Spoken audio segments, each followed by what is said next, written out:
Hello everyone, কেমন আছেন আপনারা? আজকে আরও একটা নতুন ব্লগ ভিডিওতে আপনাদের সবাইকে ওয়েলকাম জানাচ্ছি। আমার আজকের এই ভিডিওটা কে কোথা থেকে দেখছেন অবশ্যই কমেন্ট বক্সে জানাবেন।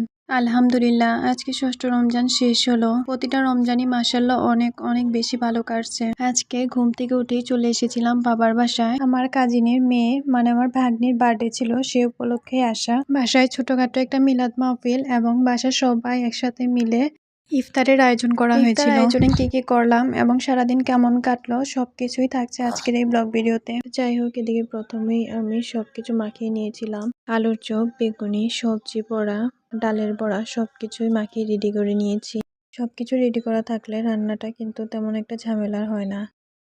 অনেকগুলো রান্না যেহেতু করতে হবে সেজন্য দুইটা থেকেই রান্নাটা বসিয়ে দিয়েছি। তো এক চুলায় আমি বেরেস্তা রেডি করছিলাম আর এক চুলায় বড়া আর সানা সবকিছুই ভাজি করে নিয়েছি। সবাই মিলে হাতে হাতে সবগুলো কাজ করা হয়েছে। একদিকে বিরিয়ানি, ফলমূল সবকিছুই কেটে রেডি করে নেওয়া হয়েছে। তো এখন ইফতারটা বাড়ার পালা। তো সবাই হাতে হাতে আমরা এই কাজগুলো করেছি। আলহামদুলিল্লাহ, এই হচ্ছে আমাদের আজকে ইফতার আয়োজন। ইফতার শেষে নামাজ পড়ে সবাই মিলে তো অনেক গল্প আড্ডা, সাথে ড্রিঙ্কস, চা সবকিছুই খাওয়া হয়েছে।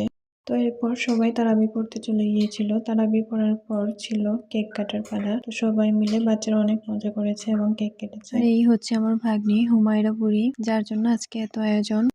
দোয়া করি মা তুমি অনেক বড় হও, আল্লাহ তোমাকে নেক হায়াত দান করো এবং একদিন বাবা মার সব স্বপ্ন যাতে তুমি পূরণ করতে পারো। আজকের মতন এই পর্যন্তই। সবাই ভালো থাকবেন, সুস্থ থাকবেন এবং আমাদের এই বুড়িটার জন্য অনেক অনেক দোয়া করবেন সবাই।